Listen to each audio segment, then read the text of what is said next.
right. Hello, Mr. Martina. It's nice to see you again this week. I'm Michaela. The SLP did the evaluation on Maria earlier this week.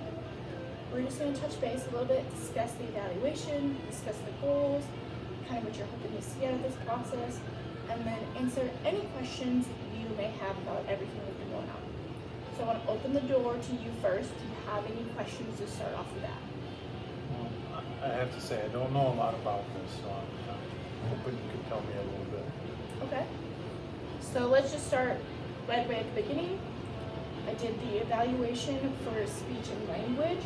I really looked mostly at her play, how she engaged in routines, where her communication development is. I'm not just looking at the words she can say. I'm looking at the types of action she uses, how she interacts with other people. When she comes to a problem or wants something, what kind of behaviors does she use? When she's engaged, what kind of attention is she giving things? So there's a whole bunch of things I'm looking at outside of her words. You know, she has Prader-Willi syndrome, so you know there's a lot that comes with it. So for my piece of that puzzle, I'm working on the communication. My primary concern is that she's able to communicate her wants, her needs, and if she's having difficulties, not feeling good, something's wrong, the goal is that she can communicate that with you. Do you think this is just like the terrible tools using? And my brother and sister went through that whole stage too, she'll just kind of grow out of it? You know what, that is a great question, and that could be the case, but we tend to err in early intervention on the side of precaution, so we'd rather have the support, have those skills in place, so that way, if that's the case, great. If that's not the case, we have those in place to help carry her along. Okay. I know last time I was here, we kind of talked about your guys' daily routine and where your trouble spots are at. I'm going to kind of repeat what those were. You said your main goals, main struggle areas were transitions, going to the park, in the park, mealtime, getting everyone at the table, kind of eating at the same time without like tantrums or leaving the table a lot, and then lastly, like bedtime routine. That was a pretty difficult one. There were some positives, like bath time was great. That consistency went well. She really loves the water. I did notice some imitation. So when you left that morning, she did do the wave. Nice way to do So that's great. That's imitation. She's seeing you guys. So we're gonna try and incorporate more of those gestures in there. But from our evaluations, her receptive and expressive language is behind kind of what we would like to see at that time. Doesn't mean anything. What it means is that we're gonna do things to help get that language going. I'm not focused primarily on verbal language because language is gesturing, showing you things. Again, we really want to work at that. What I need, what I want, and am I hurting, am I hungry? Getting those things communicated to you in a way that parents understand it. How to tell what she needs. That would help. It's a lot of information. How are we doing so far? Okay. Yeah. Understanding what she needs and wants would really help us. It would really help in those kind of more behaviors, the crying, the hiding, trying to avoid some of those, and giving her the tools that's not the only option. There are other ways to do it. So for moving forward, we kind of talked about your goals, so I'm going to reiterate. You have one family goal, which is to get some alone time, some outside time of the home without Maria, with your two other kids, making sure they're a priority too. Yep. I love that. I have that kind of set at a 6-month timeline right now where we kind of check in monthly of what you're thinking, how's it going. Is that timeline good for you? Lengthen it, shorten it? Could we check in at 3 months just to see how it's going? Yeah, I can absolutely change that to more of a 3 months.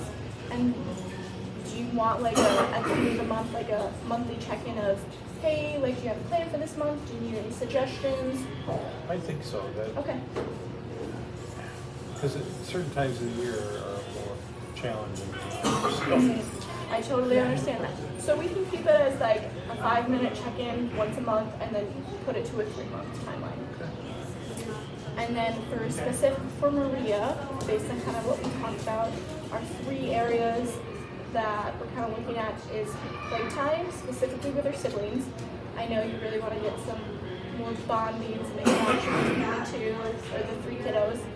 That's great. So that's going to be one of our goals for her, but also some more family education on how to incorporate Maria a little bit more into play.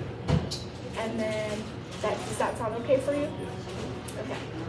And then our second goal is going to be related to that meal time. So dinner with the whole family, Abuela, mom and dad, and the 3 kids. I have it set for trying to get everyone at the table for 15 minutes. It's a hefty goal. What are your thoughts about that? I kind of would love that. Just a little That might be challenging. Okay. We can scale it back a little bit to maybe a less intimidating goal so that it feels more doable for you guys.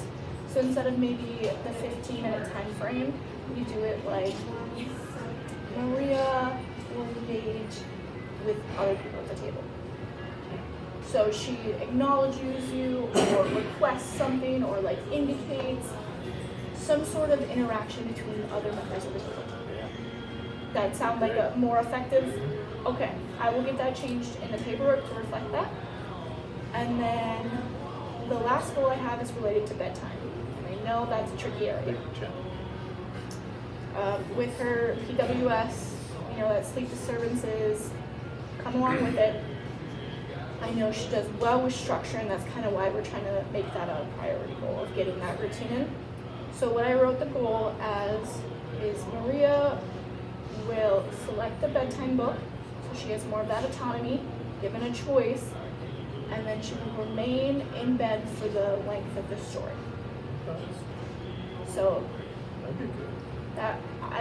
you mentioned that she leaves a lot, comes back and forth. I also put in some different strategies. I thought an environment modification for her would be good. Right now she has her bed up, and so she can hide underneath it, which gets tricky sometimes.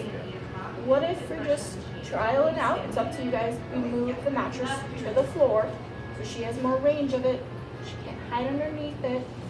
And then it keeps her more at that lower level, so there isn't like hopping into bed and hopping out. And then you guys can all lay together on the mattress, the floor, and read the story. That's a new one for me. Does that seem like a... Yeah, because the hopping in and out distracts the siblings too. Mm-hmm. Yes. Stuff, and that's part of the problem at bedtime. Mm-hmm. And then everyone's wound up, and then it turns into this. Yeah. Yes. So that was one suggestion.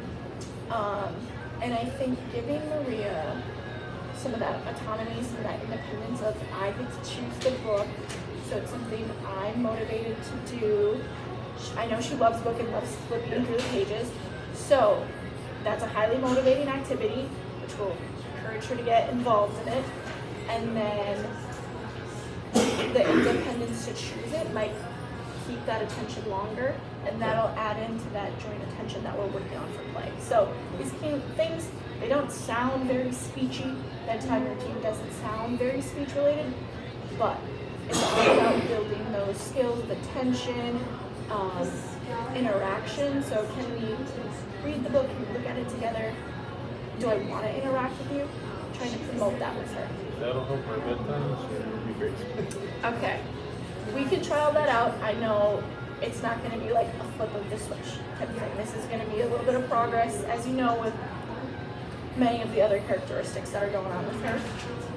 Again, I threw a lot of information at you for check-in. How are we doing with all that? Okay. I think we can do that. We don't have a lot of books, but maybe we can go to the library or something and get some to give her more to choose from. Okay, perfect.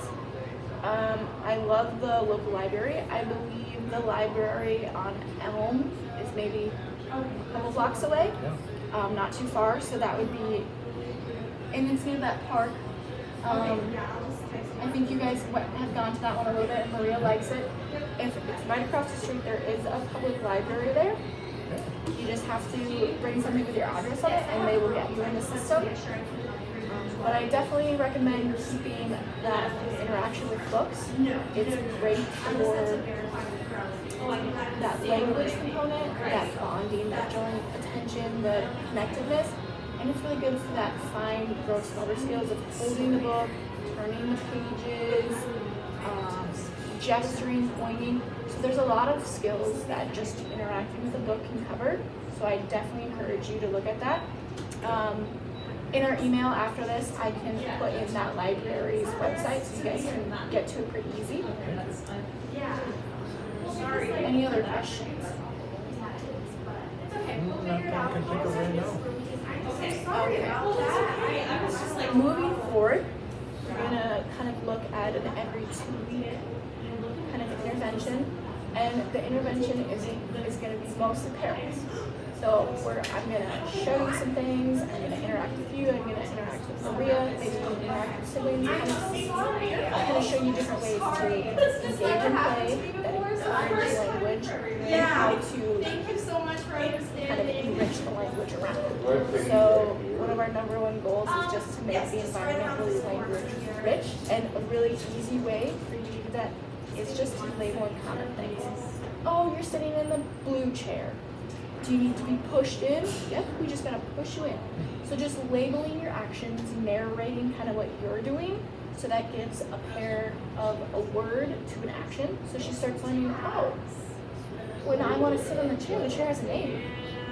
And so it helps just give that without any pressure, because sometimes when you're like, say chair, that really shuts down that language.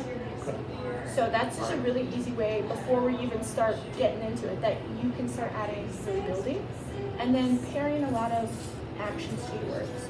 So say goodbye, making sure you're adding that wave, or oh, that was so fun, yay, adding the actions. I do have a question. So Go ahead. is this something that only I need to do? Does it need to be one primary person, or can Grandma do it as well as my wife? Or? That is a great question. Absolutely everybody. So whatever I share with Mom, I'm going to encourage you to share with the rest of the family. I'll meet with the whole family at times. I'll share all of it with you guys. And then each time I come, I leave kind of like a little breakdown of what we discussed. You can kind of refer back to it if you want to. I will always put in any education or kind of directions, instructions that I provide. The whole point is you are the parents, this is your child. You get to be in charge of this and kind of really focus on what's important to you. So family and meals, we've kind of talked about that. Closeness is so important, and so kind of building language around that to keep that closeness and connection. But yes, I will always leave a kind of copy of what we've talked about and done, so you can kind of refer back to it. And then I encourage you to share whatever I tell you with your wife, grandmother, and maybe even kind of a simpler version for the kids of like, yeah, you can tell her what you're doing. She loves it. You can read that book to her. She'll love it. Just so they are also involved too at an appropriate level. Yeah, and they like to see it. They like to try stuff. So. I've noticed that's great. I can see really how close of a family you guys are, and so I appreciate you guys taking the time and being normal and open to these services and letting them come to your home and kind of mess up your day a little bit. But ultimately, I'm trying to build as many tools for you so you can be proactive. All right, any other questions before we wrap up? Not that I can think of. Okay, you had some great questions. Thank you for taking the time. Again, I will leave kind of a handout of everything we talked about. Well, we appreciate your help, so thank you. Of course, thank you for having me. All right.